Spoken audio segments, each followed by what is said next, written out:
Gauteng Education MEC Matome Chiloane has expressed confidence ahead of the final matric exams, saying the process will run smoothly. Chiloane says they're optimistic that the class of 2024 will also perform well. He's urged parents and communities to give space and support to pupils during the exams, during this period. So SABC News reporter Mbalenhle Mthethwa joins me now in studio. Mbalenhle, thank you so much for your time. So, of course, it is shy of a week before the matriculants write their exams. Just talk to us about a little bit about the highlights, in fact, from that briefing by the MEC. Well, we know that it's 7 days until the official start of the 2024 matric examination period, which will conclude towards the end of November. Now, we do understand that, the MEC seems rather optimistic that they will exceed last year's pass rate of 85.4%. And they believe that this is based on statistics and this is based on the preliminary exams. You will know that matriculants generally write their prelims halfway during the year and before writing their final exams, and that's what we're going to see. And he's saying, based on that information and the data that they have observed as the department, it would seem as though they have reason to be confident that they will exceed that 85.4% and might maintain their third position nationally or could even exceed it. It's unclear, but a very optimistic MEC of Education, believing that his department had done enough to prepare the learners for these upcoming exams and that they were confident that they will not let them down. But a lot of issues, we do understand that this time of the year comes with many challenges. Yeah. One of those is the leaking of papers. And it seems as though there is some form of, there are some form of contingency measures that are in place to ensure that there are no leaks. And they're also warning students not to fall victim to unscrupulous members of the public who then promise to sell them what looks like could be the potential exam paper when it is in fact one of the old papers, charging as much as 1,000 Rand a piece, an exam paper. And this is obviously going to be problematic if you're going to, as a learner studies and thinks that they are prepared. When they walk into the exam room, they realize that actually I am not thoroughly or well prepared for this exam. And the repercussions of that and their future is also very high. I want to go back to that point that you raised in terms of contingency plans in as far as cheating is concerned. We know, of course, that, in the past, there'd always be concerns with cheating. They'd also be concerned with leaked papers, protests and load shedding. Now with 200 days of no load shedding, that probably is going to be a problem of the past, we hope. But in as far as those contingency plans are concerned, he did mention, of course, bringing in reinforcement. So in other words, more staff to facilitate in these facilities, as well as cameras, I heard him saying. He also spoke and touched on a little bit about, devices not being allowed. Just perhaps clarify all of that for us. Okay, so I'm just going to clarify first on the issue with cheating. So they have advised learners not to, to engage in and dishonest behavior or dishonest conduct, as the ramifications could be quite serious or are quite serious, given that you are barred from writing the matric exam for a period of 3 years. So that means that your life will come to a grinding halt for a period of 3 years while you try to rewrite that exam. However, they've also been warned not to bring in devices such as cell phones, things that could really have information or potentially could be used to cheat by learners, saying that they will also have scanners at particular institutions to ensure that this does not happen. On the issue of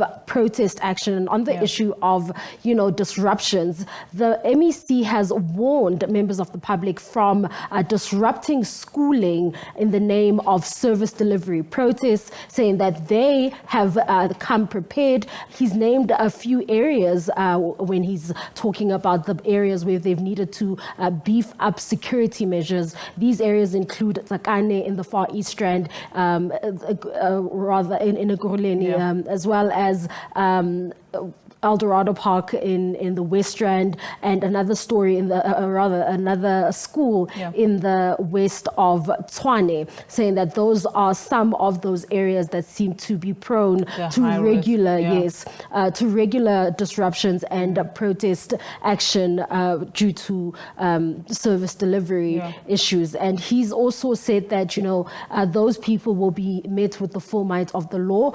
They are going to be deploying crime prevention wardens, and we know them. They are also popularly known as the green beans or mapanya, whichever word you want to refer to them. But they will also be deployed there. Law enforcement officials will also be deployed to certain schools to ensure that the exams do run smoothly. So it seems as though there are plans to ensure that this happens or this examination process runs smoothly. But there is another issue that was brought up by Umalusi last week, and this was the issue of the basic education department not having enough markers. And we hear the MEC saying that they have appointed let me get the numbers right, 10,712 markers who are going to be marking, and the first period is going to start in the early session is going to start in November, from the 12th of November,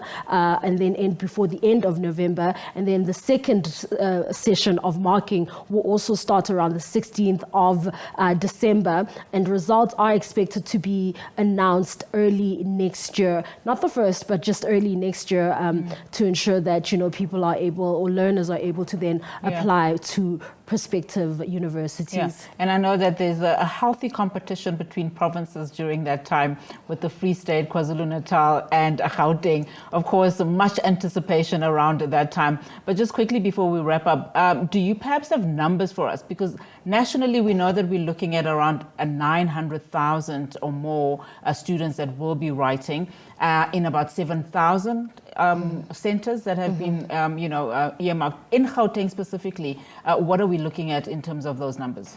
Well, in terms of those numbers, the numbers have been broken down, and it's been broken down into, full-time learners. How many full-time learners are going to be the part-time learners, those who are rewriting, and those who are, so that's what makes up the number of learners that are going to be writing this year's matric result examination. But we do understand that they are going to be writing at around over 1,000 examination facilities are across the province. And we also understand that they've had to bring in additional invigilators in order to ensure that, to ensure the integrity of the examinations and to ensure that people do not then engage in any cheating, dishonest behavior and so on. So those are the numbers that we have so far. Balenhle, thank you so much for that. Of course, Balenhle Mthethwa is going to be monitoring those matriculants writing the matric class of 2024. Of course, those exams are starting in around 7 days' time. And like what the Gauteng Education MEC Matome Chiloane also said, that this is a time where parents should really support their children as they embark on those examinations. So no more hard work, but rather homework is what he probably alluded to.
But thank you so much, Mbaletse Mthethwa, for that. All right, let's now look at news from further afield and take you to what's happening in the Middle East. An early morning Israeli strike has killed 3 people and wounded around 40 others. Now, the attack hit the tents of displaced Palestinians inside Al-Aqsa Hospital in the central Gaza Strip city of Deir al-Balah, where 1 million people were sheltering at the same time. The Israeli military says a Hezbollah drone attack on an army base in central Israel yesterday killed 4 soldiers and severely wounded 7 others. Let's get more on this now and get the situation on the ground with international relations expert Gideon Chitanga.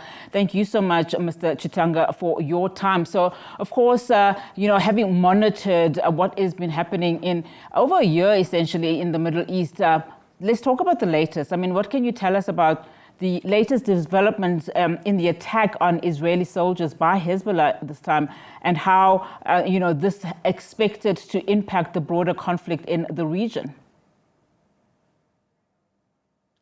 So I think the pattern that is taking place lately has been a characteristic escalation of I think Israel has sort of escalated its attacks.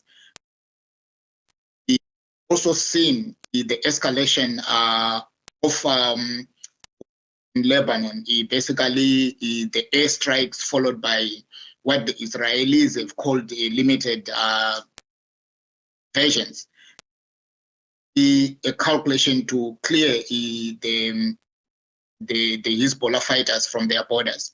I think the attacks inside Israel are quite significant in the sense that although the casualties of the conflict has been extremely high on the side of Palestine and on the side of Lebanon, this is a peculiar situation where Israel is incurring casualties within its own borders.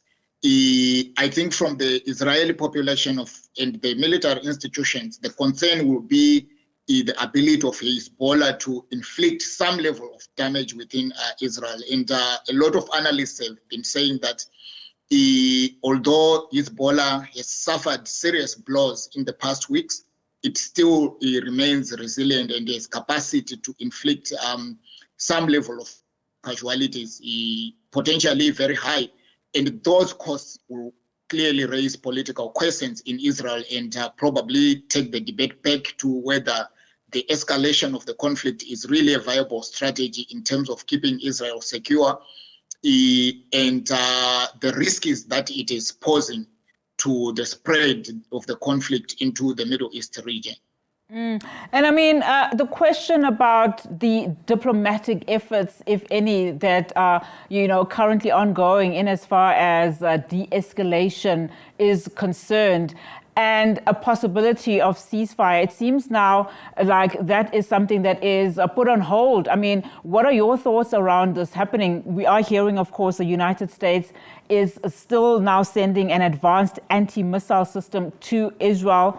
And this was announced by the Pentagon sometime, today. So it seems like there is no opportunity here for more talks.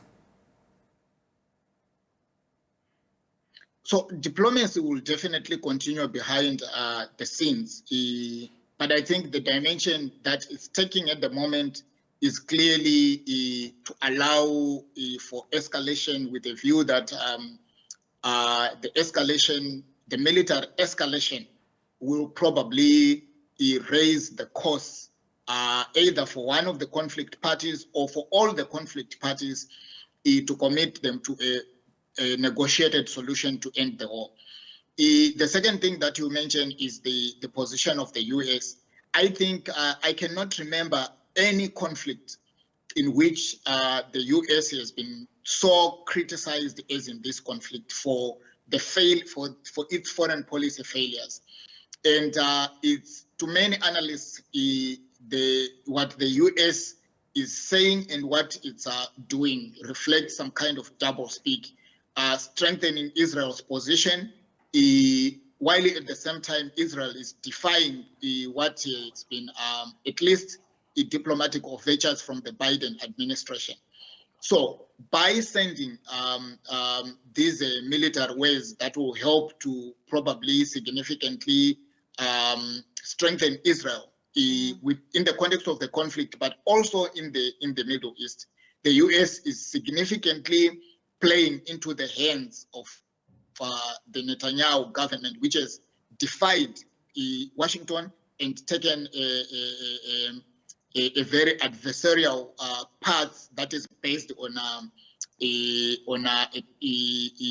military operation or military operations, if you want. Yeah. So, and the other countries in the Middle East have repeatedly indicated that they are willing to concede to a peaceful plan. So I don't see, though, that without the US exercising its leverage on Israel and drawing a red line to say this level of militarization or military attacks cannot be accepted, we need a diplomatic solution, we can move forward. We will have to see what happens after the US elections. Maybe there will be some policy change. At the moment, Biden looks to be committed also into strengthening Israel's hand.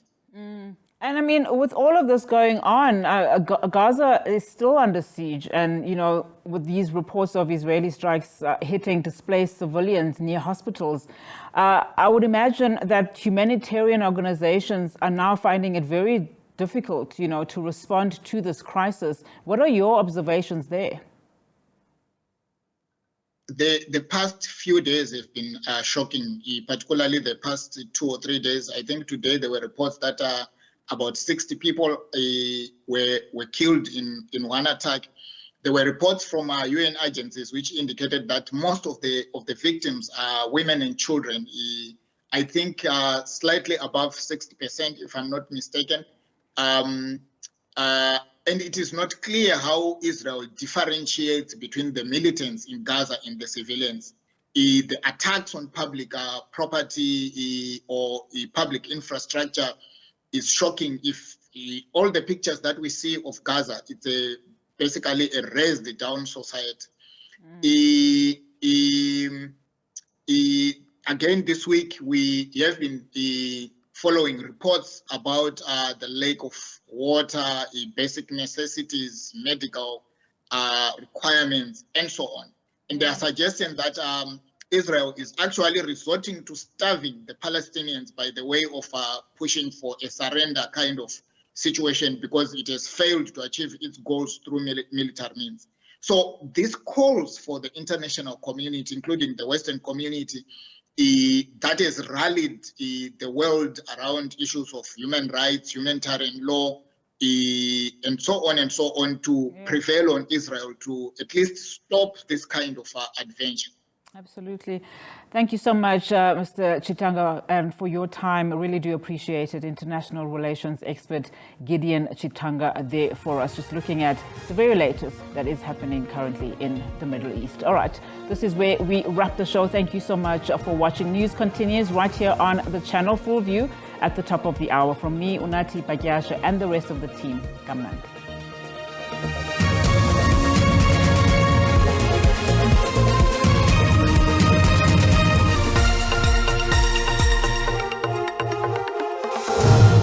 Assurance, they understand my business. It's important for business to be insured properly so that you have safeguarded your assets. They are so good in terms of communication, which gives me confidence. It's a good decision that I've made to move to Assurance. I'm a winner. I want to be with the winners. Switch to Business Outsurance today and you could get a massive 20% discount on your business insurance premium. With Business Outsurance, you don't need a law degree to understand the documents. You get peace of mind with full transparency and no hidden clauses. And when it's time to claim, Outsurance doesn't make you jump through endless hoops and red tape. They actually look for reasons to pay your claim. Call 08600 60,000 or SMS INSURE to 34549 to switch and save today. Outsurance definitely understands.